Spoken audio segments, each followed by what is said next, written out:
भारत ने दागी killer missile, उधर खौफ में चीन। आईएनएस अरिहंत से भारत ने दागी थी घातक K-15 मिसाइल।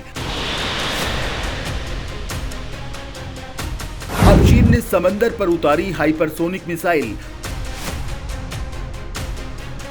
भारत और चीन के बीच एलएसी नहीं, समंदर पर जबरदस्त पंगा। मोदी के मंत्री जयशंकर ने चीन पर कर डाला खुला ऐलान।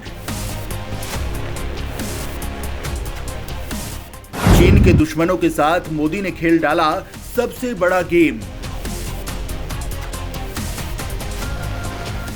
दोस्तों, हाल ही में भारत ने समंदर के अंदर से एक जबरदस्त मिसाइल को फायर किया, जिसने टारगेट पर एकदम सटीकता के साथ हिट किया।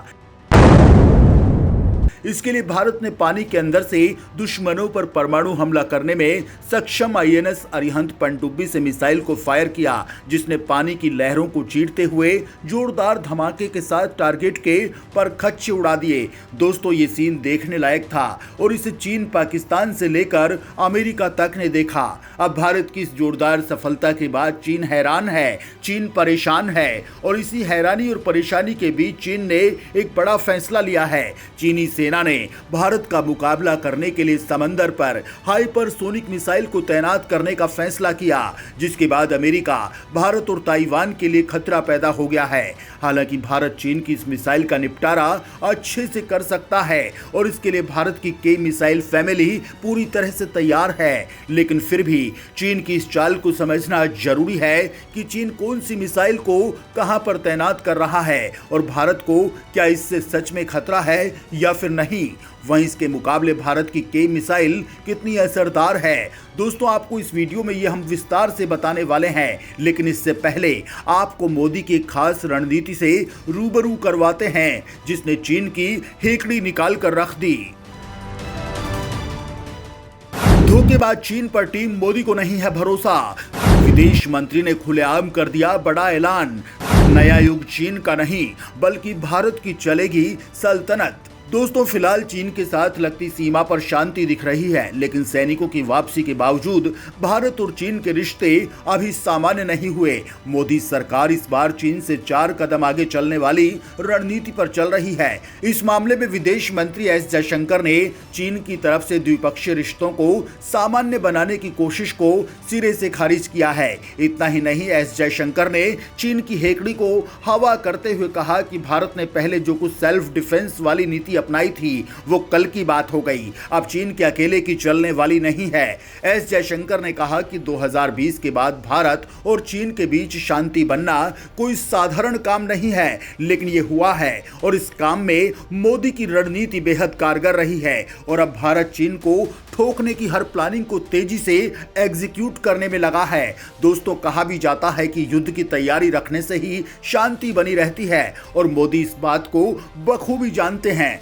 लिहाजा उन्होंने समंदर में भारत की किलेबंदी करना शुरू कर दिया। पुतिन की न्यूक्लियर वार वाली धमकी के बाद तो जैसे मोदी बुलेट रफ्तार से तैयारियां करने में लग गए और इसका पहला रिजल्ट आप देख चुके हैं।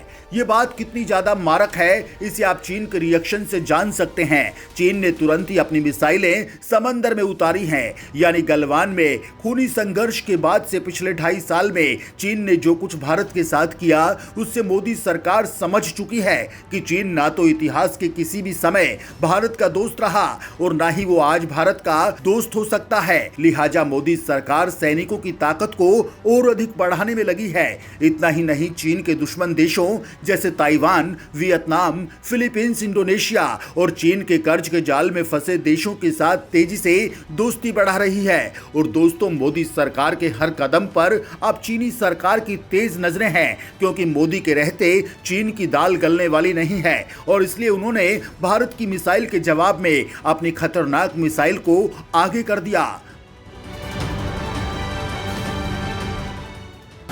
भारत की के मिसाइल के खौफ में आई चीनी सेना। अब जिनपिंग ने निकाली अपनी हाइपरसोनिक मिसाइल। दोस्तों, भारत की ओर से परमाणु तैनाती के बाद चीन ने रातों रात फैसला लेते हुए अमेरिका और ताइवान के बीच जारी तनाव के दौरान ही चीनी नौसेना ने हाइपरसोनिक हथियारों से लैस फाइटर जेट्स को समंदर में तैनात करने का मन बना लिया है। ये ऐसे जेट्स हैं जो एयरक्राफ्ट कैरियर से लॉन्च हो सकेंगे, यानी समुद्र में चीन के परमाणु हथियारों का जखीरा नजर आने वाला है। बताया जा रहा है कि चीन ने यह फैसला भारत को लेकर किया है। इसके साथ ही चीन उन हथियारों को तेजी से रिपेयर करना चाहता है जो इस समय तैनात तो हैं, लेकिन उनकी हालत ठीक नहीं है। चीन के कैरियर बेस्ड हाइपरसोनिक हथियार रूस की किंजल मिसाइलों के जितने खतरनाक हैं। इन मिसाइलों को हवा, जमीन और यहां तक कि सैटेलाइट को खत्म करने के लिए प्रयोग किया जाता है। सिर्फ इतना ही नहीं, इन मिसाइलों की स्पीड आवाज की स्पीड से 10 गुना ज्यादा है और इनकी रेंज 1000 किलोमीटर तक है। इन हथियारों की वजह से चीन अब 2500 किलोमीटर से ज्यादा रेंज तक में हमला करने में सक्षम हो गया है। यानी अब चीन के हथियार ताइवान के अलावा गुआम तक को निशाना बना सकते हैं। इन हथियारों के बाद प्रशांत महासागर पर स्थित अमेरिकी मिलिट्री की आउटपोस्ट पर भी हमले का खतरा बढ़ गया है। अभी तक हाइपरसोनिक हथियारों को चीन ने किसी भी एयरक्राफ्ट कैरियर पर तैनात नहीं किया था।